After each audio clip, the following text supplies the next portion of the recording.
Please silence your devices. We are live.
Alaikum salam.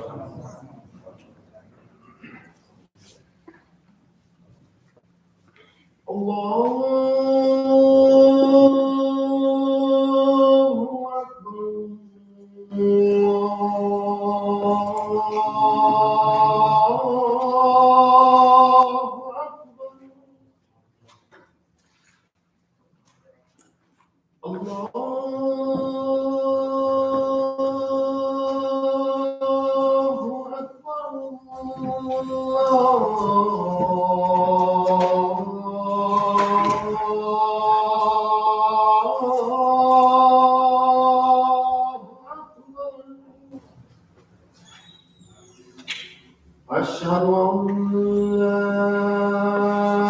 إله إلا الله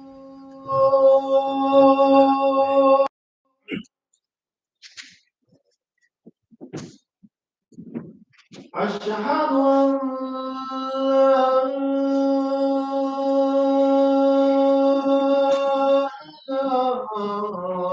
إله إلا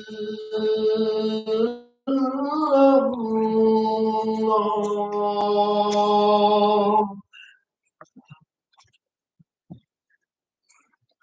أشهد أن محمدا رسول الله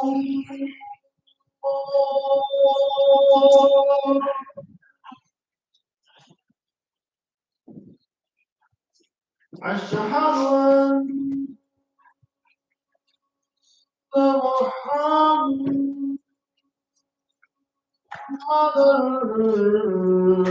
رسول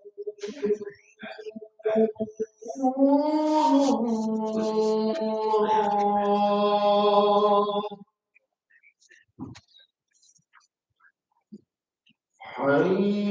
حي على الصلاة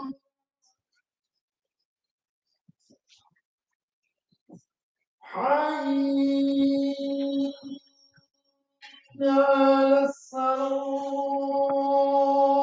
الصلاة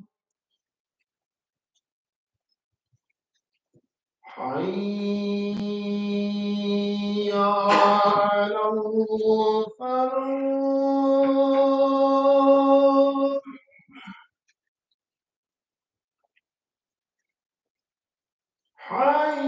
حي على الفلاح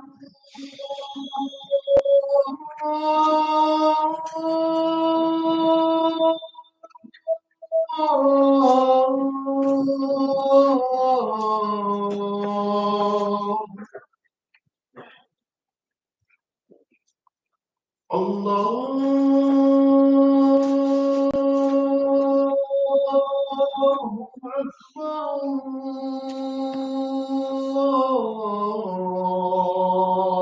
أكبر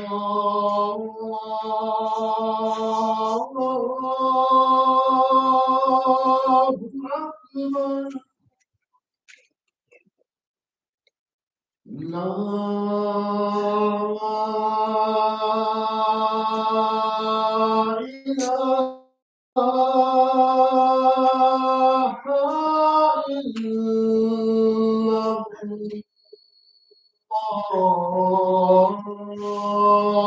الله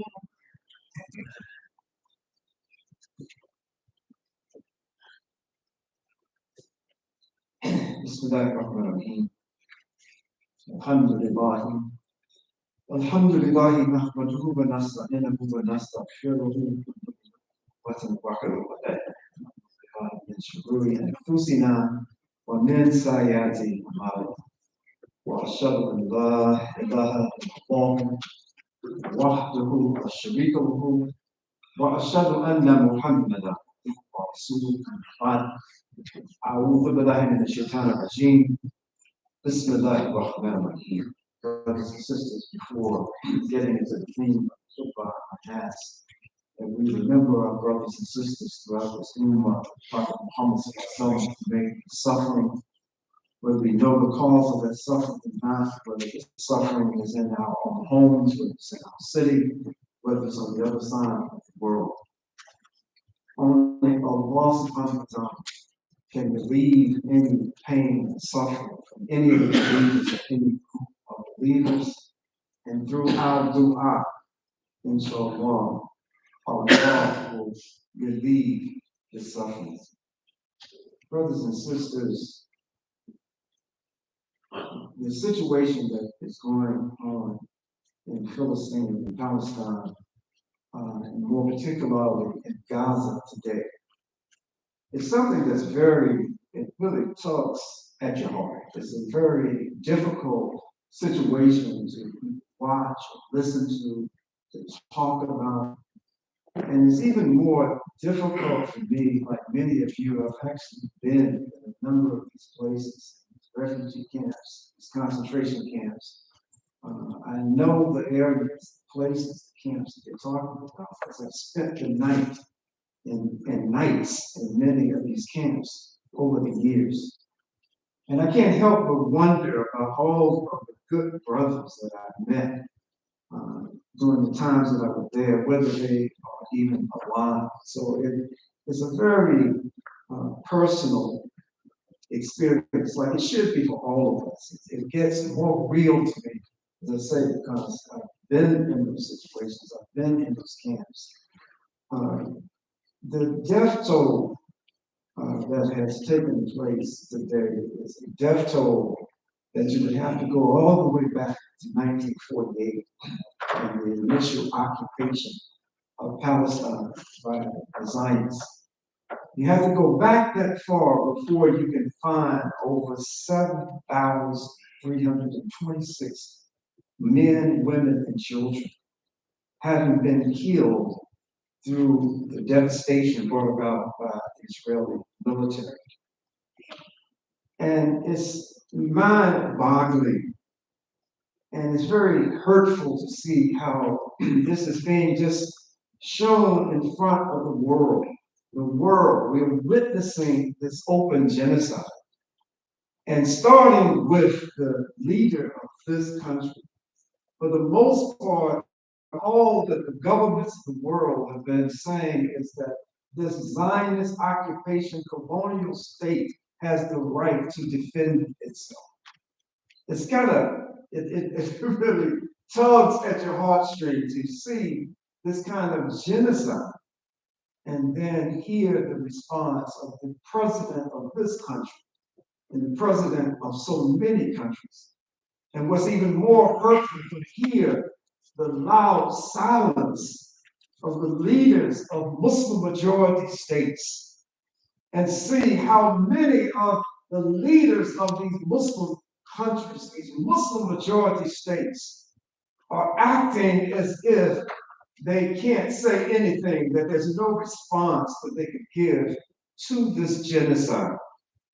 And I'll end on this note. I just wonder how much if these particular Muslim majority states were attacked, how much would they want the rest of the world to at least say something, to call into question those who are causing this kind of devastation?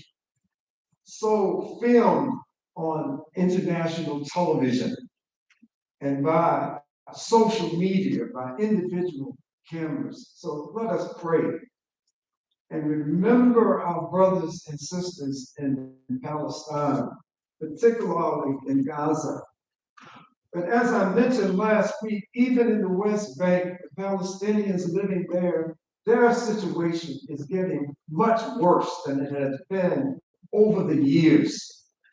And part of it is because the Israeli government has just turned loose these settlers.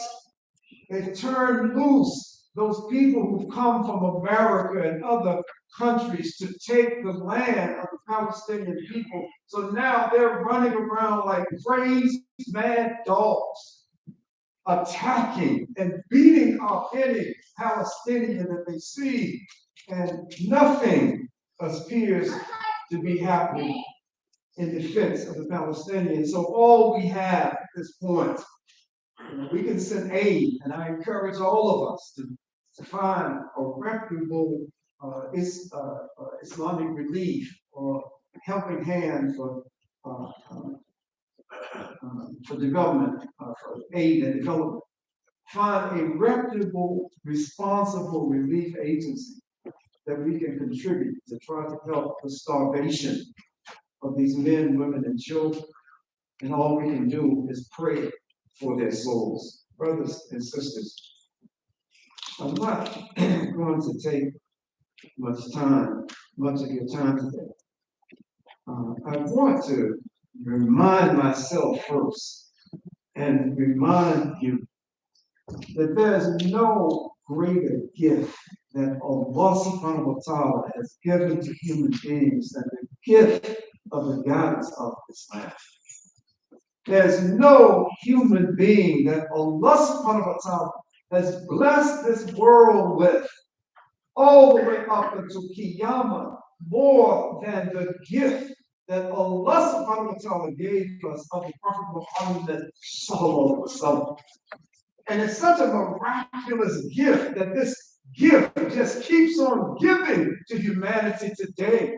We know everything about the Prophet Muhammad sallallahu alaihi wasallam, so we benefit over 1,400 years after he was on this earth. We are still every day benefiting from this gift that Allah subhanahu wa ta'ala gave us in the person of the Khatam Nabi'een, the Prophet Muhammad sallallahu alaihi wasallam.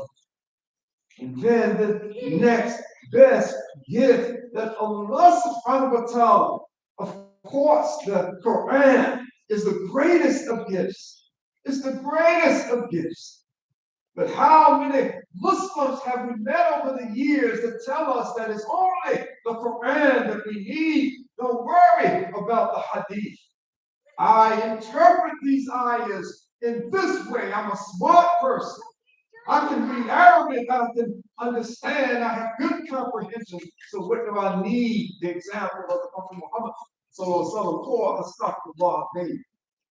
And of course, this Quran that Allah subhanahu wa ta'ala has given humanity so that we can exercise those verses. We can do what we're commanded to do by following this example of Prophet Muhammad sallallahu alaihi wasallam. So this gift that Allah subhanahu wa ta'ala has given us of Islam comes with a responsibility.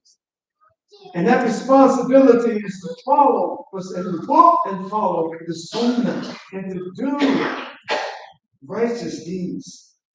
There's an ayah I read in translation. It's found in the 16th surah of the Quran, ayah 97, that whoever does righteousness, whether male or female, while he is a believer, we will surely cause him to live a good life. And we will surely give them their reward in the hereafter according to the best of what they used to do.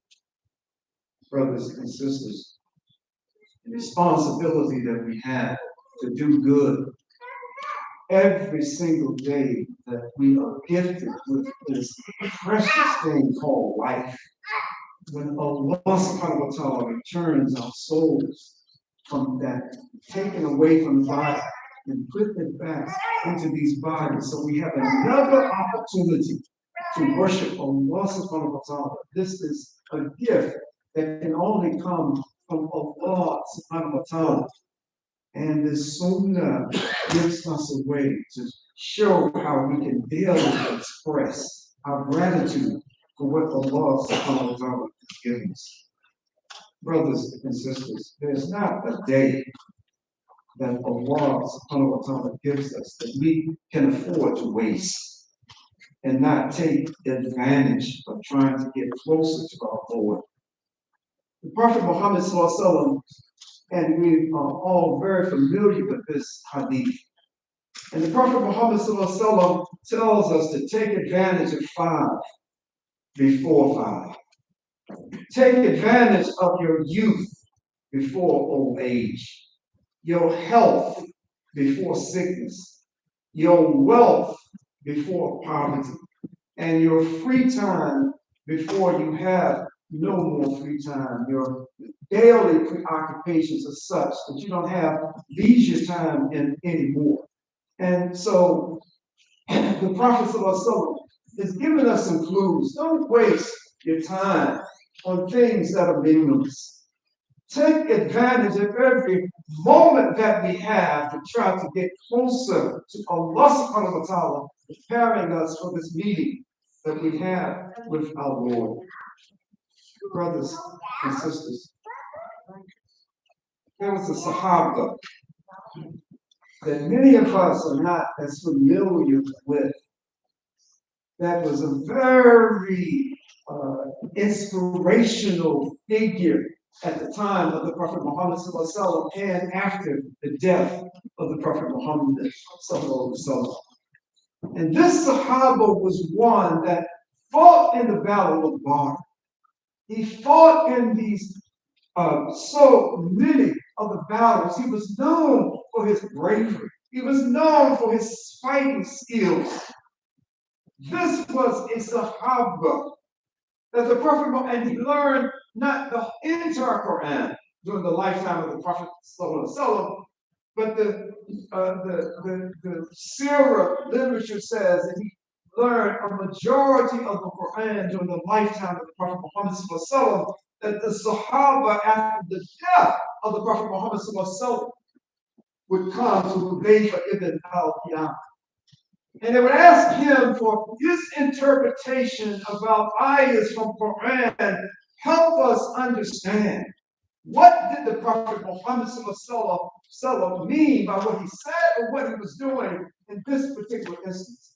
One of those historical points about him was that he was so entrusted by the Prophet Muhammad ﷺ that he was perhaps the only one during the lifetime of the Prophet Muhammad ﷺ that the Prophet Muhammad ﷺ would entrust him to let me tell you something, Hudayfa. Don't say anything to anybody.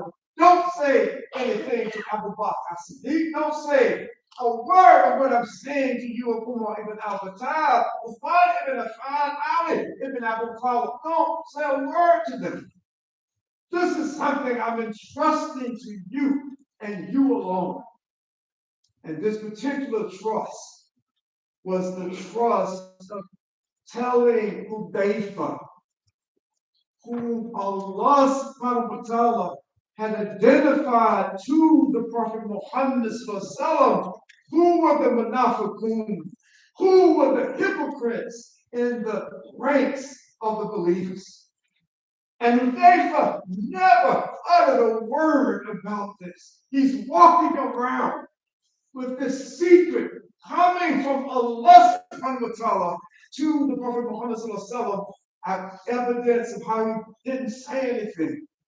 That during the Khalifa of Umar ibn al-Khattab, Umar came to Hudayfa and said, Hudayfa, it would really help if you would tell me I could govern more effectively.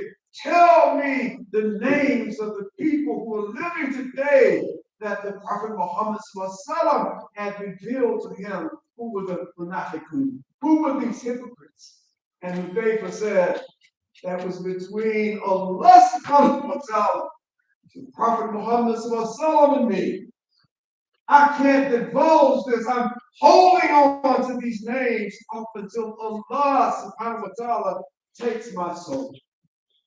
And so the Prophet Muhammad ﷺ, and don't have time to get into so much of this history, but during his lifetime, the Prophet Muhammad ﷺ dealt with so many who were trying to undermine this ummah, undermine the development and establishment of Islam during the lifetime of the Prophet Muhammad ﷺ and afterwards. That they had the same revelation.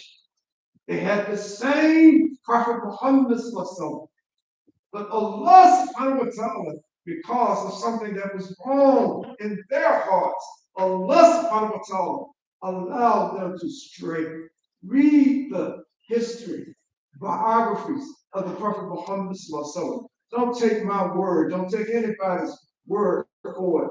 We say we love the Prophet Muhammad sallallahu alaihi wasallam. Read as much as you can, not in addition to hadith literature.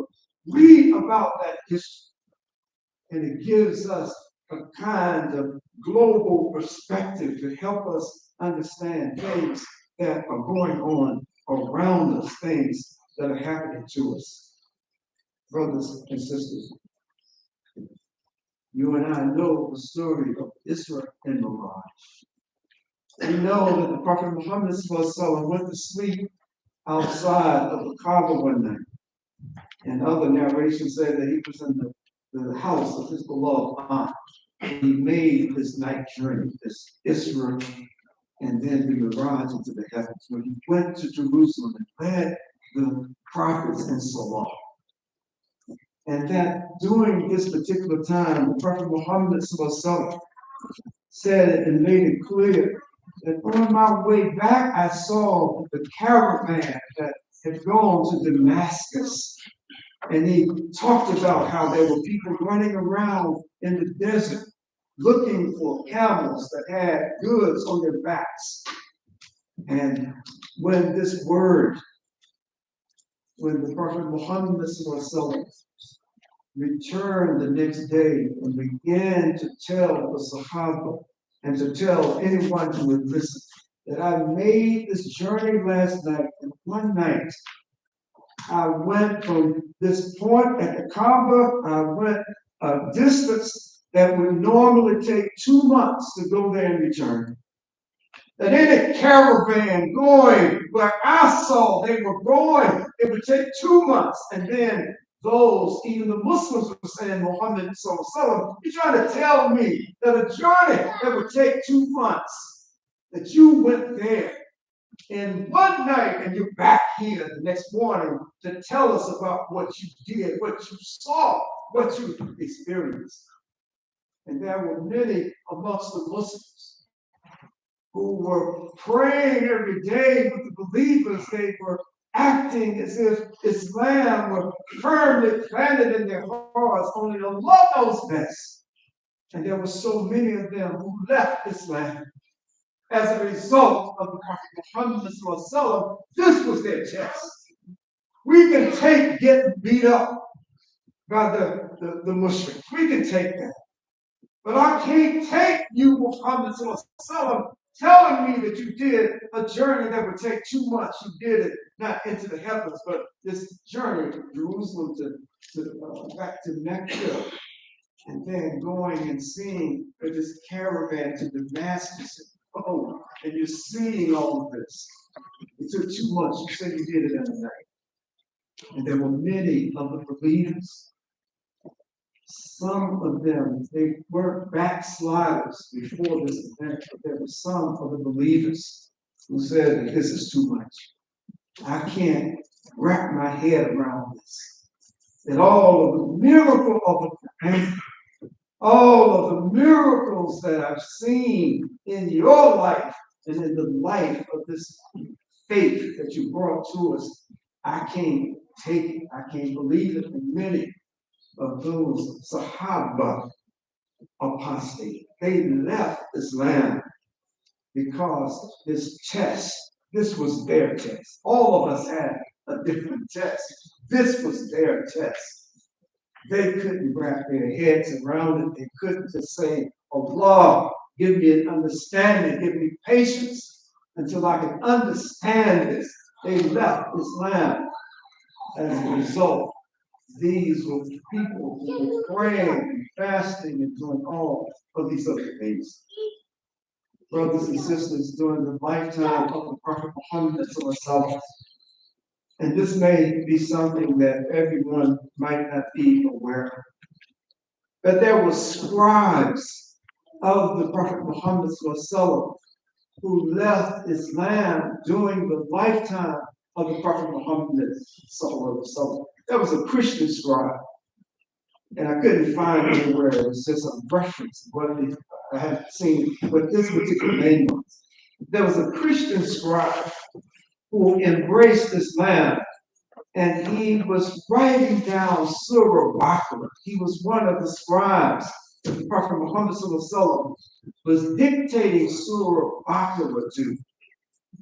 This Christian, this Muslim, ended up leaving Islam and told the believers that you all are still running around waiting for something to come. The truth has already been here and gone. There were others who were scribes of the Prophet Muhammad who wrote down the Quran and then left Islam. Brothers and sisters, I mentioned these particular unfortunate episodes in the history of our faith to give us a little reality therapy. And we're not guaranteed that the Sahaba, even those who are transcribing the Quran, that the Prophet Muhammad entrusted enough to write down the words of Allah that you and I have today, if they were capable of leaving Islam, then none of us should never feel secure that what we are doing will be accepted by Allah subhanahu wa ta'ala and will hold us into this deen.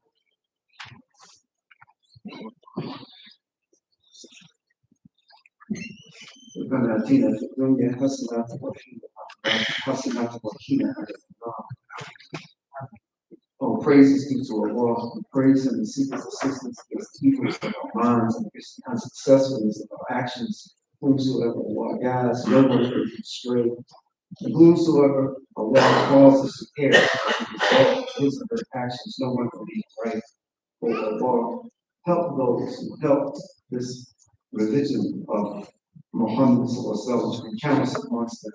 For Allah, disappoint and disgrace those who try to undermine this religion of Muhammad to do not make us those. Brothers and sisters, the guidance that Allah subhanahu wa ta'ala has promised mankind from the time of Adam, from Islam up until the time of the Prophet Muhammad sallallahu alaihi wasallam, Allah was true to His word. But there has never been a time, as with human beings on earth, that we've been without guidance. I'll let you in on the secret. We did not evolve from a salamander or lizard or monkey. We are descendants of Adam and Hawa. And that first man received guidance. There was never a time, and will never be a time, when we as human beings will be on this planet and not know or be able to find out what it is that we're supposed to do. And how, when we do this, there are consequences. When we don't do what we're supposed to do, there are consequences. Brothers and sisters, at no time in our lives, no time when we are on this planet, should we have it in our minds that we are guaranteed the gift of Islam. It's a precious gift. And if there is some indication that only Allah subhanahu wa ta'ala knows that we don't appreciate this gift, it's demonstrated in the history of Islam that Allah subhanahu wa ta'ala was just taken away from us. But you don't appreciate it, so let me inspire someone else to sacrifice for this deen, to sacrifice for this ummah, and maybe they will be more appreciative of what Allah subhanahu wa ta'ala has given us. Brothers and sisters, there is nothing more precious than this deen. And I've mentioned this a number of times in closing. I've mentioned this a number of times over the years, that there are certain ayahs in the Quran, there's certain hadith that to me is scary. Scary kind of hadith. And I just want to share, not quoting the exact word, but the idea and the phrasing of the hadith is that there will be a man who lived his life doing those things that anyone looking at that person would say that this is a man of paradise. And then there will be another man who lived his life in disobedience to Allah subhanahu wa ta'ala. And people will look upon that man and say, this man is destined for the hellfire. He's going to hell based on the way that he's lived. But then the hadith goes on, the prophet of Allah subhanahu wa ta'ala will catch up with that person who looks like they're going to paradise. And that person will start doing the deeds that will end him up in Jahannam. And then that person who was living such a miserable life, and everybody just looked at it and said, this guy is going to the fire. The people that Allah subhanahu wa ta'ala will change his heart, and he'll start doing the deeds of the people of Jannah, and Allah subhanahu wa ta'ala will reward him with Jannah. So at no point, no matter how many tahajjuds we make at night, no matter how much sadaqah we give during the day, no matter how many times we make hajj, make umrah, how many times we do those things that are clear in this deen that Allah subhanahu wa ta'ala counts this as something good that's written down not by the angel on your left that this joker is doing something wrong again, but on the right, who's writing down our good deeds. Never for a moment can we take for granted that we're doing enough for this deen of haq. Never can we take this for granted. Never can we feel that I've lived a life for so many years that surely I'm going to paradise. My simple message today, in just a one line, is that we should practice this deen with the love of Allah subhanahu wa ta'ala and the Prophet Muhammad sallallahu in our hearts, but we should practice it every day, every part of the day, running scared. Begging Allah subhanahu wa ta'ala to keep us on this path, begging Allah subhanahu wa ta'ala to protect us from evil. Begging Allah subhanahu wa ta'ala to count us amongst those who receive this rahmah on Qiyamah, who on this day will not be among the unfortunate ones, but will be in Jannah. Oh Allah, give us an understanding of this deen that is useful for us in this world and in the next. Oh Allah, plant our feet firmly on this Salat al-Mustaqim and do not let us stray or get off this path. And oh Allah, make not this ummah of the Prophet Muhammad an object of test for the disbelieving people. They come into Salat.